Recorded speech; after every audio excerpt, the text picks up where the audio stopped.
Good morning. How are you doing out there, people? Hope you're having a great day, and woo, I'm having a great day. And I hope that, sorry about that, that you are here to join me for a good chat about self-sabotage today. And you might not even know that you are doing it. So basically, if you don't know who I am, hi, I'm Lisa. I am a health and confidence coach, and I am doing a live series over on my page to talk about health, fitness and motivation issues. And today I wanted to cover a subject, hope that says that, of the reason why most people fail, why we're not getting there, why we keep starting and stopping and feeling like we're not going to get it done anyway, so what's the point? And I think that's actually a great place to start, because a lot of us do that, or we make half an effort to get fit and healthy, and something just comes up and it ends up convincing ourselves that we can't do it, and what's the point anyway? So there's usually some things that are going on behind the reasons why you've just decided to give it in. And sometimes it can be people will be thinking it's obvious, I don't have time to do it, I've tried to do it, I haven't got time in my day. Some people will be like, I have tried relentlessly and I'm on all these diets and I'm doing all this fitness and nothing's happening for me. So it's not just that we just simply decide to give up. There's probably a reason behind it, and it might be that you just found it too difficult. It might be that you didn't find that it was effective for you. Maybe you're not that patient. So yeah, so I wanted to highlight today actually what's happening when we do that. And if you have ever been aware of self-sabotage, self-sabotage is where you go out of your way to ruin your own plans. And it's not an uncommon thing to happen when we're trying to make any improvements in our lives. So this isn't just for health and fitness, but that's how I am going to go with it today. Self-sabotage almost happens when, at the core of it, we don't believe that we can get it done. And so instead of working with it, you kind of feel like, I'm never going to get this done, there's too much to do, and I'm just going to give in. And sometimes they make it feel like genuine reasons. So sometimes you may have even made a plan, you might have given yourself the days and the times that you're going to work out, and if you've got kids, you've sorted the kids out, so they're not going to be in the way. I'm going to take this as an example because I think this is probably one of the biggest ones, that time ends up being the thing. And sometimes time is a genuine reason. You know, we don't have like more than 24 hours in a day, and we do have other stuff to do in our days. And people that are trying to get fit and healthy, this is like a new priority that's got to fit into their usual schedule somewhere. And when it gets annoying and you don't really want to do it, there's a bit of your brain that's like, oh, what else can I do? What else can I do that's equally as important? Like, okay, here we go. What have I put down here? So basically you make other non-priorities priorities. So here's things I do when I'm at the top of my game of trying to not do it, trying to avoid something. Anything else seems way more important, like, I don't know, doing the washing up, taking the kids down the park, doing something that's boring, that's not great, but you feel like in that moment it's probably more important than your workout, so you convince yourself that your get fit and healthy plan can wait another day because this is important, and then you can get round to it. Lo and behold, the next day comes and you start off the day and you think, I'm going to get that workout done. You know, you get through work, you're going to do it as soon as you get home, but as soon as you get home, you see there's that massive pile of washing up that needs to be done. And if you're not doing the washing up, then you've probably got to do the hoovering. But the point is that you're finding not pointless tasks, they do need to be done, but you're finding crappy things to do instead of the thing that you're supposed to be doing. That's procrastination. And basically, you can convince yourself in that way that you don't have enough time to stay true to your fit and healthy plan, and it won't be long before it goes out the window. If that sounds like you, I'm a procrastinator, and actually when I first started my own fitness journey years ago, I would come up with so many hilarious excuses. And I don't have kids, so that's normally like a genuine reason if the kids are like up in the air or there's some kind of emergency. But I was still managing to do it the whole day without having any genuine reasons. And actually, what you're doing there is you want something, but it's difficult. And so instead of rising to the difficult challenge and punching it in the face, you're finding ways to avoid it and to feel like you've given it a good enough excuse to not do it. And how I would get around this is, one, start wising up to your crap excuses. We all know it's important that we've got to look after the kids, but if you're starting to do phone calls and if you're starting to do like housework when you've promised yourself that you were going to use that time to work out, do the housework afterwards, make that phone call afterwards. If you feel like you do try to work out and you try to get all this stuff done before so that you haven't got anything else to worry about, change it around. One of the best things I ever did, and I do with pretty much all of my clients, is they have their to-do list to do. So they want to get through their day. They want to get everything done. Then they want to come home, and then they might look at themselves as a priority. What can I do now? That's what a lot of people do. The thing is, when you wait all day to do the thing that you don't want to do, you have all day to talk yourself out of it. So don't. If you're sitting there thinking, oh, well, I'll get up early enough, I can't get up any earlier than this, try it. Try 20 minutes. I used to get up, when I first started doing fitness and I wanted to lose weight and I wanted to look good, I was trying to do it when I was getting home from work, which was probably about 5:30, 6 o'clock. And then I realised that I was always coming up with, with some good excuses to not get it done. So I was so fed up with going around and around on that circle of wanting to be fit and healthy and not managing to do it. So I thought, okay, great, I'm going to punish myself and get up 20 minutes early. I used to get up 20 minutes early because I was only doing 15-minute workouts. And I tell you what, it changed my life. It changed my life to do that. Just to get up a little bit earlier so you've started your day for you.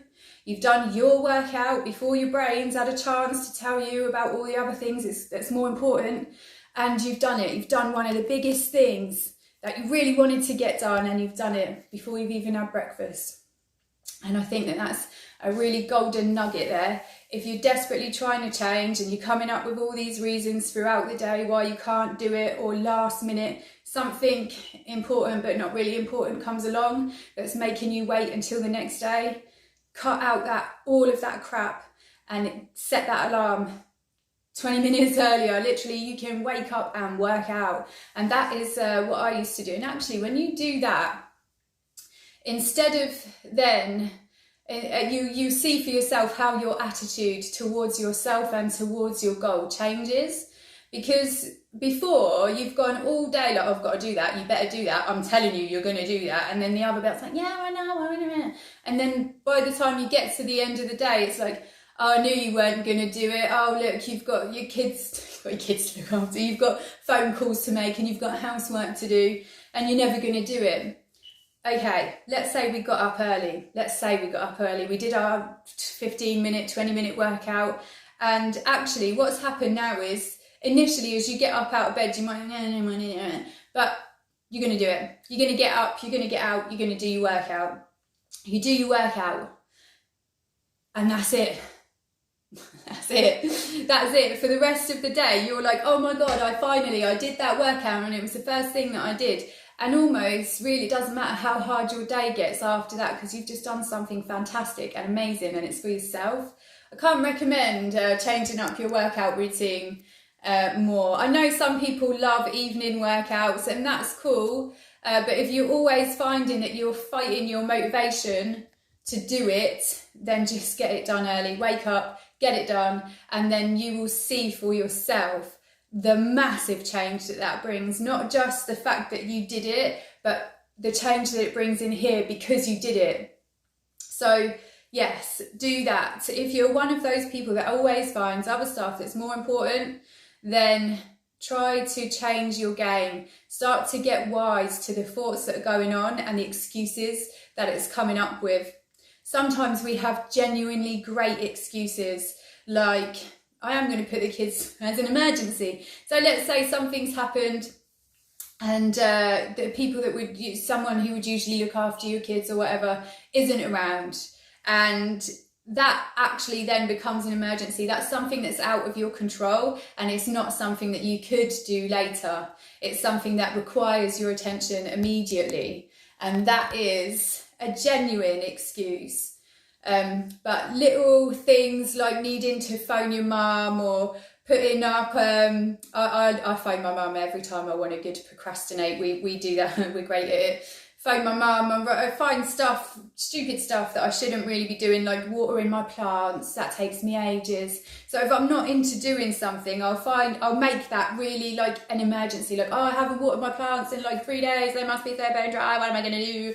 And then I'll spend 2 hours looking after my plants. And I didn't need to. I could have just done that workout. It only would have cost me 15 or 20 minutes. And then I could feed my thirsty plants after that. So that's number one. Perfect. How else do you sabotage? Sometimes people don't have an issue with their plan. They've done it. They know what time they're working out. They've got the kids sorted out. They don't phone anybody when they're supposed to be doing stuff that's for them. And these people are great because they've got the best of intentions to do it. And they've made their plan, so they're in. They want to do it. I mean, they're serious. They've made a plan. They know what days they're working out. They may also be thinking about food. Actually, sometimes a lot of people that are planners do the whole lot at the same time, which is often where we fall over. Because if you haven't made any achievements with health and fitness and you're literally trying to do it all at the beginning, having a big plan is great. But trying to make that big plan all in one at the same time can be what's throwing you off. And I'm going to get there in a second because that's not what I want to talk about right now. What I want to talk about is people that plan it, do it for a week or two, and then they come up with reasons why they couldn't, or their workout buddy isn't around, or their hips are hurting, or something's happening they're in a bad mood, they don't feel great, they're feeling sorry for themselves, so they'll probably have a day off and they promise that they're going to do it tomorrow. I'm going to do it tomorrow, I'm just having a shit day. And that's cool, you can have shit days and you can have a day off, but what generally happens here is that the next day comes, and because they failed and didn't do that one, they let it affect the rest of their plan. So what they'll probably be convincing themselves of now is, oh, well, you didn't do that day, don't feel like doing it today, so I'm not going to do it today. And then tomorrow will come and you'll be like, well, I've had a bad week, so I'm just going to have a week off. And we can have bad weeks, that's cool, have a week off. But what we cannot do is feel that that is a massive failure and then not do it anymore. That's really what's happening for people that are planners, that have got all the best intentions, that try it and then kind of trail off. Basically what is happening here is that you may have set yourself up with too much expectations. So you've made a plan because you know what you want to do, and you've probably made that plan 10 times more complicated than it needs to be. And especially if you're doing the thing like putting the food on as well, when you're thinking, oh, I'm going to go all guns blazing, I'm not going to eat anything, I'm going to work out for hours a day. And that's really not a healthy way or a sustainable way or a maintainable thing to get from this. So if that is you and you're like, oh my God, actually, yeah, I've done that. And I've tried so many times to do it, and every single time I fall off the wagon, have a look at your expectations of what you're trying to achieve here. What's happening is that you're putting too much anger on what you want right now against growing, like going down a journey in a nice way so that you actually get to celebrate each part of it rather than it being punishment.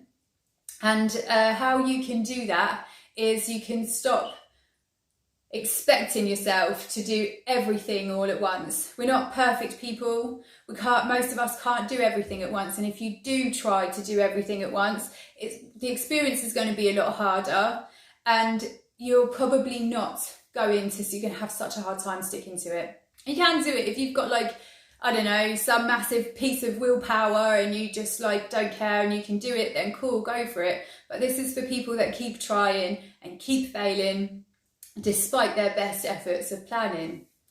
If this is happening to you, think about this image where we've got, this is one that I always think of, so I'm just going to throw it out there. And you've got one man, or two men, and one's got a ladder with like less steps, but he has got higher to jump to get to the next bar of the ladder.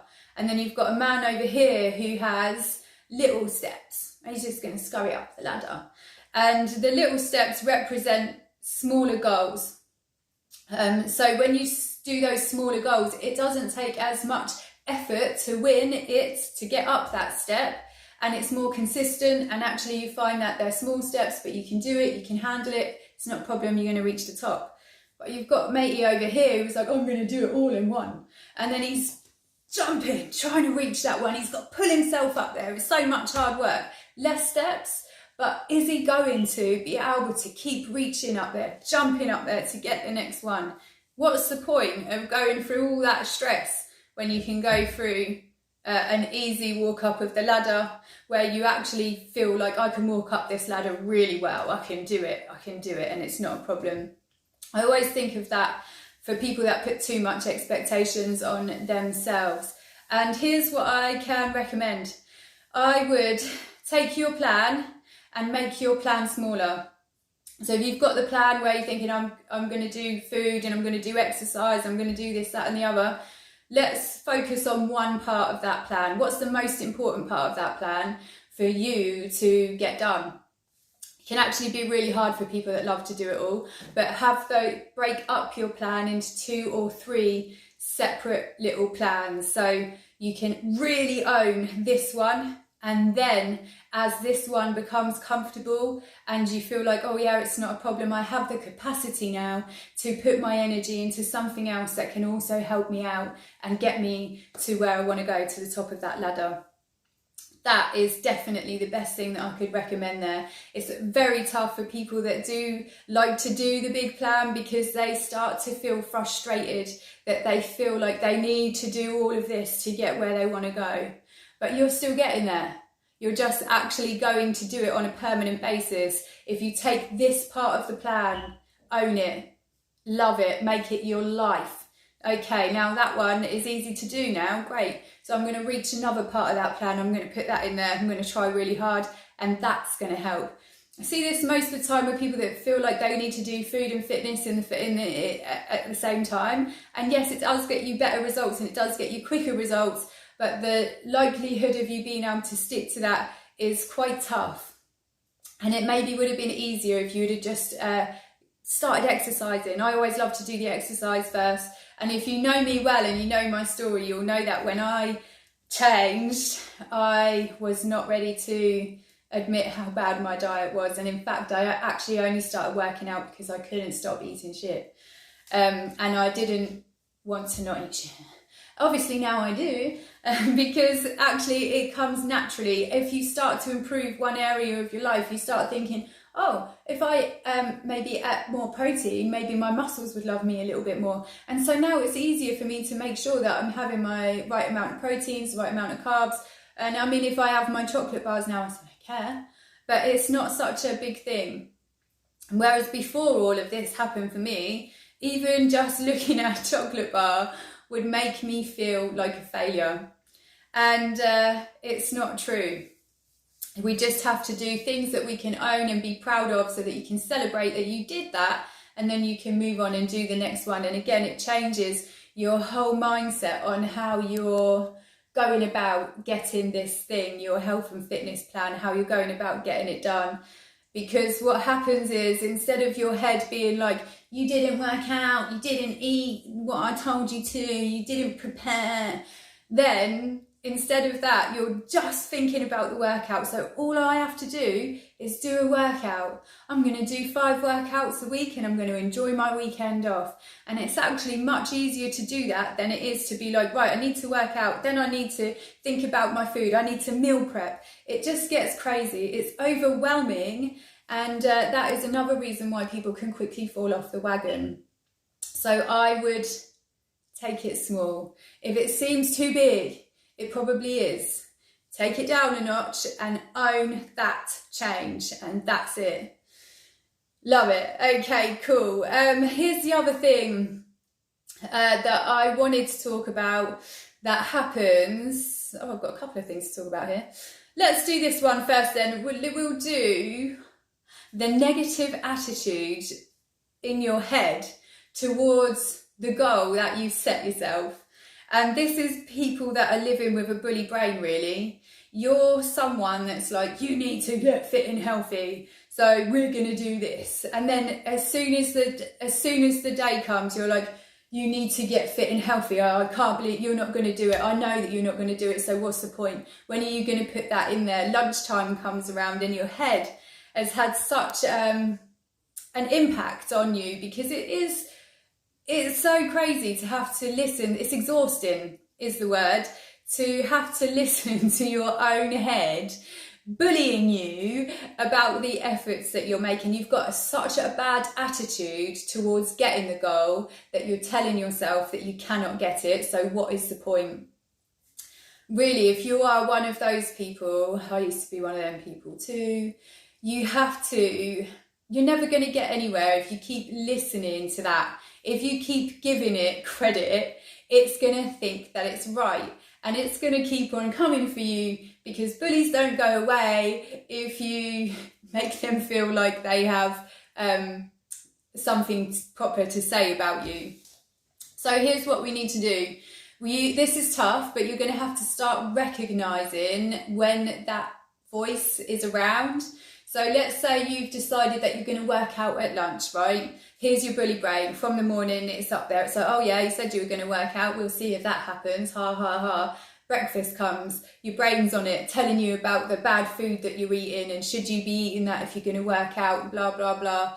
And it gets round to lunchtime and you are so exhausted from hearing that thing go on and on and on, and telling yourself that you're not good enough, that you actually do start to believe it, and you give up before you've even started because of this. And that's not good. It's not good. So this can be tough to change, because usually by the time our brains have become such bullies, they've been used to having the dominant part. They're used to having the main part of the stage where they get to tell you off all day, every day. And you've also started to believe it. So you're letting it have its airtime. What we need to do here is realise that it's happening. Every time you hear a negative attitude towards yourself or towards your goal, you have to start telling it that that's simply not true. And you can do that by, let's say, okay, I get up in the morning and my brain goes to me, you're not good enough, you're never going to do this at lunch. I can be like, there's a little bit of me that's like, yeah, okay, cool, I'm not going to do it. We both know I'm not good enough. There's another part of your head that's like, I can do it, and I actually really, really want to do it. I wouldn't be making these plans if I didn't care about it that much. And it's actually only through having those calm conversations with yourself that you're like, look, I know that you're freaking out. I know that you don't want to do the workout, but underneath it all, it's something that I actually really still do want to do. And even if it is a half-assed workout, it's still better than no workout.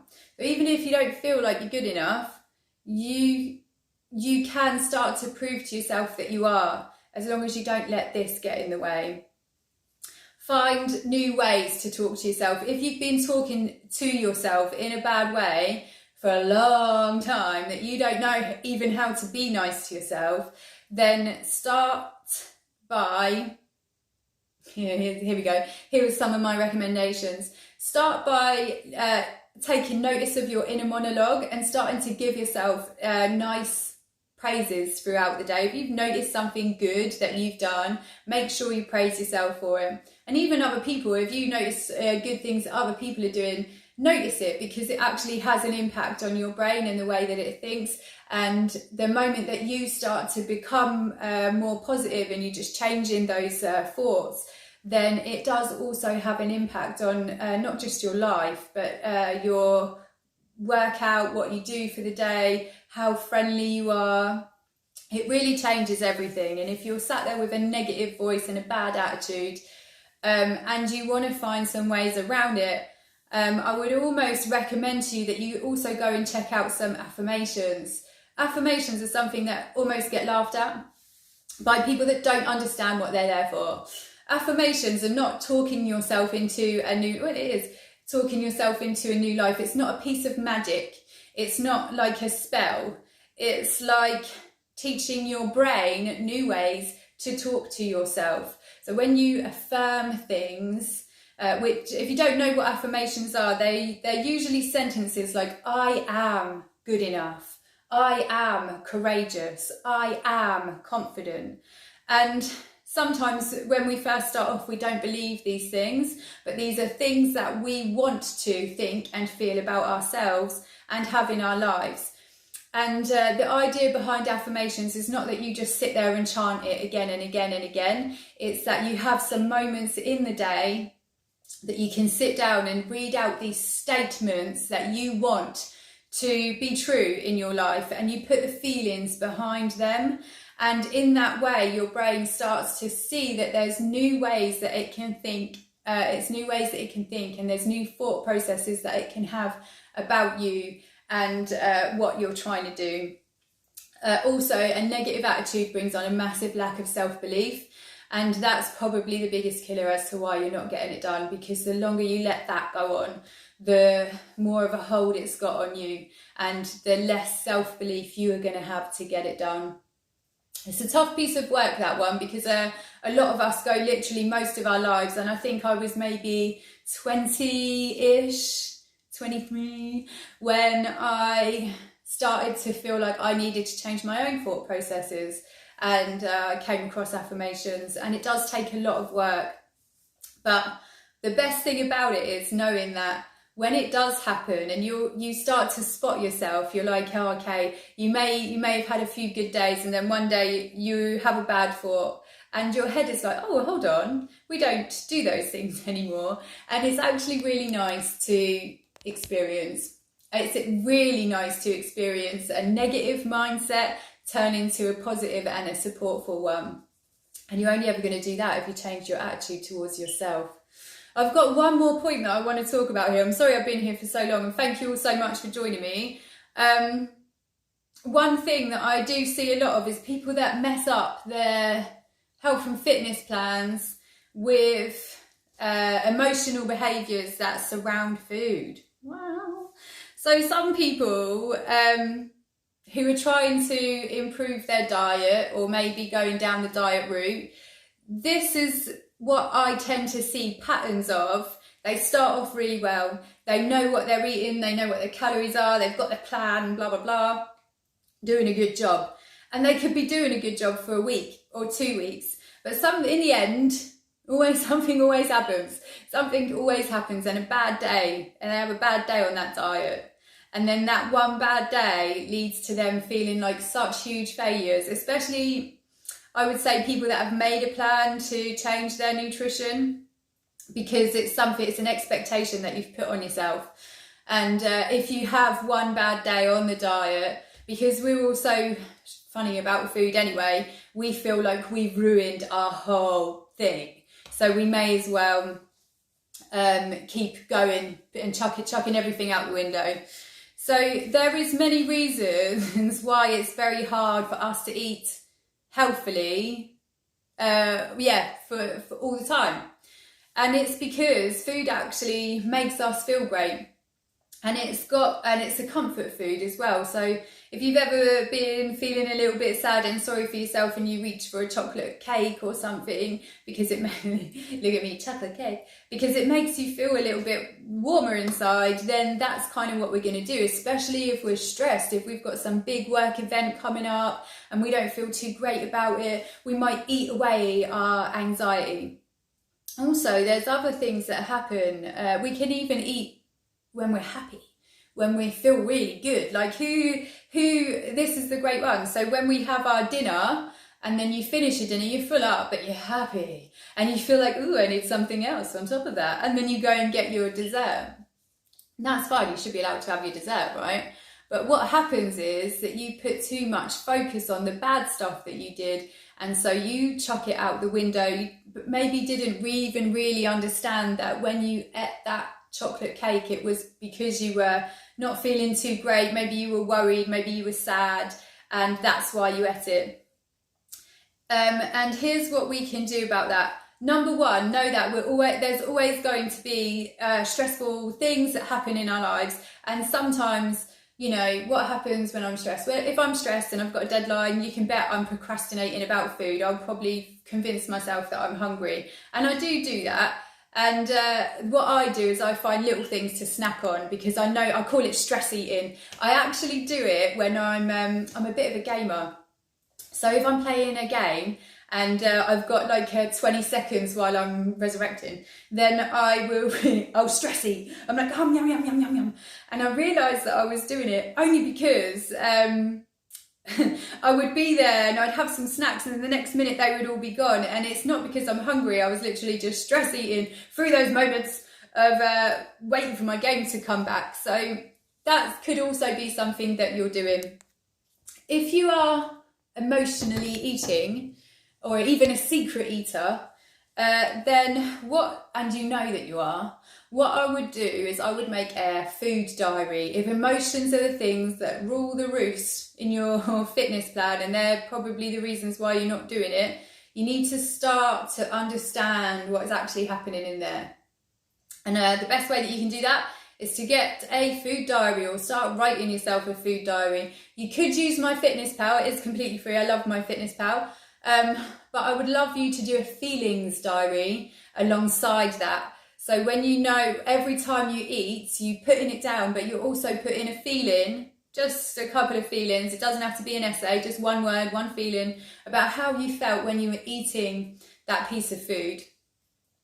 And actually sometimes, well, when you do this, then you start to realise that, oh yeah, I did that because I was stress eating. And actually, stress eating is something that, for me, especially in those gaming moments, I don't need to do it. I'm doing it just because I want a distraction. So what I did was I got rid of crisps, because I know that crisps are very easy to snack on. And I actually put pieces of grapes down. I've got dried cranberries. So stuff like just a little bit healthier that, I mean, I can stress eat, but I just don't want to be stress eating shit all the time. And it's only through doing a diary that you can kind of start to see the patterns, especially if you're a woman. We always have about a week, maybe two, that week, yes. And sometimes before that week, we get really hungry, we get really hormonal. And so this is what I see with pretty much most of the women that I work with. Around that time, they think that they have failed. They have been eating chocolate, they've been eating crisps, they've been eating sugar, they've been eating bread, all this stuff. And they really do feel like in that week they've ruined everything, but you haven't. You were just having a thing, you know? You're just having a monthly. And that's okay. Recognising that this thing happens maybe 2 or 3 days before that happens is a natural thing. And if you were to monitor it, you'd start to understand that your body craves those things in those moments, and it doesn't mean that you're a failure, and it doesn't mean that you can't do it. It just means that now you know that sometimes if you're stressed, if you're sad, that these things happen, and then you can best plan your way to get over it. And that's what I would do there. I think a lot of people self-sabotage massively in the emotional the emotional behaviours that we have that surround food. And I think that's all the little points that I wanted to talk about today. Love it. So good, yeah. So those are my top points there. If you have a motivation issue, are you leaving your workout till the end of the day? If you get it done, just get it done. If you've taken on too much and you're stuck in overwhelm, take that plan down and put a plan within the plan that you've made, a plan within the big plan that you've made, and start to get those little plans done so that you're not having to fight a whole world of new changes. You can just really own one, and then you can move on and get the next step. Emotional foods, emotional behaviours around foods is where I see a lot of people slip over, and it's actually not because they're failing, it's because of a reason that's behind it. So get yourself the diary. And what was my last one? A bad attitude, wasn't it? Your bad attitude stinks, and bad attitude towards changing your life is going to make it so much harder. And how you can change that is by getting those thought processes as soon as they happen and telling it, no thanks, not today. You're not going to bully me out of my workout today. I'm just going to do it, thanks. And prove to yourself that you are worthy, that you can do it. And that will begin to be more of a supporter rather than an enemy. Yeah, perfect. Okay, people, I hope you have enjoyed my pretty long chat there. If you do struggle with any of those things and you would love to know more about them, please feel free to give me a message and I'll help you out there. This is also one of the things that I really help people with when they do decide that they want to change their lives and they want to get fit and healthy. It's a massive part of coaching for me to understand the thoughts, behaviours, and what's going on behind the scenes so that you actually get to stick to this for life. Sometimes people that do too much failure, they see it happening again and again and again. And without some good help or some good understanding as to what's going on behind the scenes, they're probably not going to get it done. So if any of that sounded like it clicked with you, then pay it some attention and give it a go. And don't self-sabotage anymore. If you have a bad day, you have a bad day. It doesn't mean you've got to have a bad life, okay? Have a good day. And I shall be back here tomorrow, live at 9. I'm doing these every day, Monday to Friday, to talk about different parts of health, fitness and confidence. So yeah, stay tuned and I shall see you in the morning. Have a good day. Yama.